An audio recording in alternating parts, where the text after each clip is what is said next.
Hey everyone and welcome back. In the previous video, we had seen how to submit an assignment on GitHub Classroom. The way in which we inform the faculty was by means of raising an issue. Though it is a very simple and efficient way, it is not the actual correct way of using GitHub Classroom or GitHub. The correct way in which we should use GitHub and GitHub Classrooms is by first cloning the repository, creating a branch, pushing that branch, creating a pull request, and then reviewing the pull request with the faculty. In this video, we'll see how to do your GitHub Classroom assignments by this method. The initial steps remain the same. You go to your GitHub Classroom assignment in your LMS, click on the same. Let us log in by using a student ID.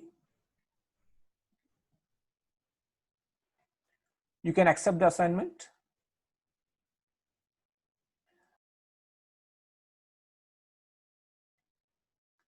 Wait for your personal repository to be made. You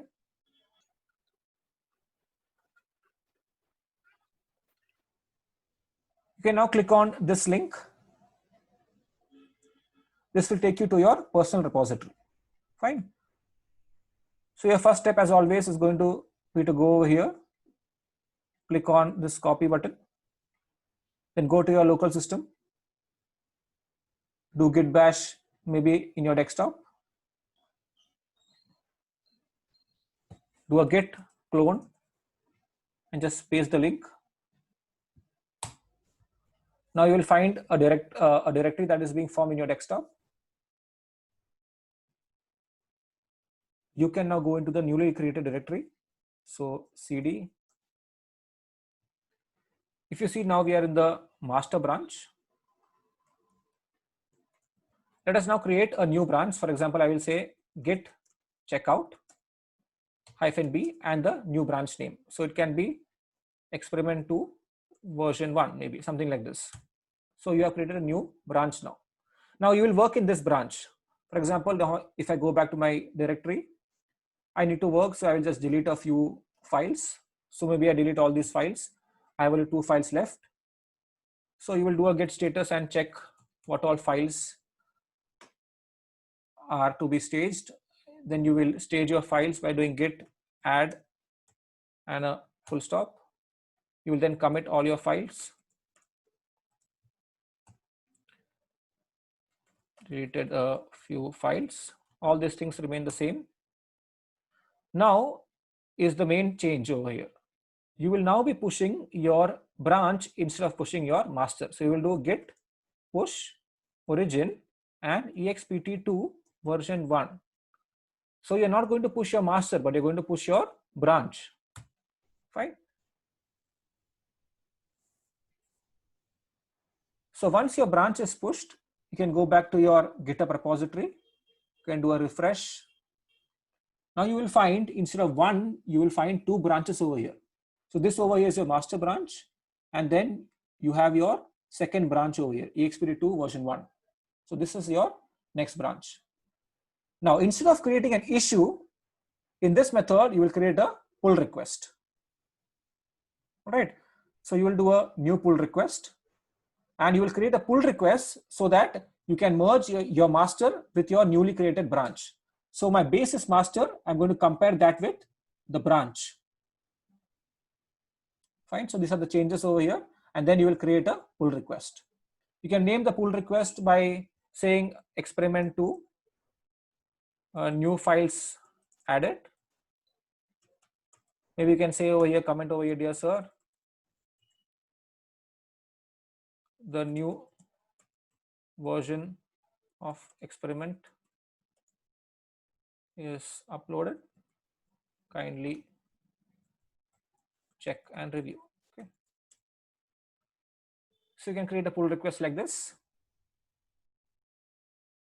Fine. It will just check if it can merge properly. There are no conflicts. So your pull request can be merged. All right. Now your work is done. You can go back to your repository. You will find over here that your master is same and your branch is also same. Okay. It has not been merged till now. Now let me log out of this and log into my GitHub Classroom faculty account. So I will log into my GitHub Classroom faculty account. This is my course, experiment number 2. You can find there is one student over here. Now what I can do is I can go to repo. Okay, if I open go to repo, I can see your branch. Right? I can see there are 2 branches, so I will search for the next branch also. So these are the 2 branches. I will just check your branch if it is okay. If it is okay, what I will do is I will go to my GitHub Classroom and I will click on this review. So when I click on this review, I'm directly taken to the pull request. Fine. So this is the pull request. If I find that your work is not satisfactory, I will say, please include xyz.html. I can do a comment over here.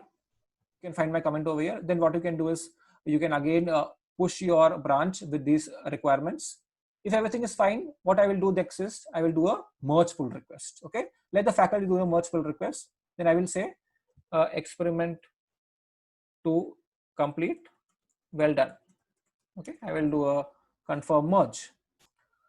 So once your merging is complete or your merging is confirmed or your pull request is confirmed, you can go back to your experiment repository and you will find that your master has now these 2 files. Okay, your master now is same as your branch. Fine. So once your pull request has been merged by the faculty, that means that your experiment is complete. Fine. Now there is one small step that remains. If you go to your local host over here, local system over here, let me do a clear. Now you are in your branch EXPD2 version 1. Let us come back to the master. So the command is git checkout master. So now I'm in my master. If you do ls over here, you will find that all the files are still remaining over here. Why? Because it is not reflecting the changes that is happening in the actual master, which is there on GitHub. So how do you reflect those changes? You will do a git pull origin. What you will pull? You will pull your master.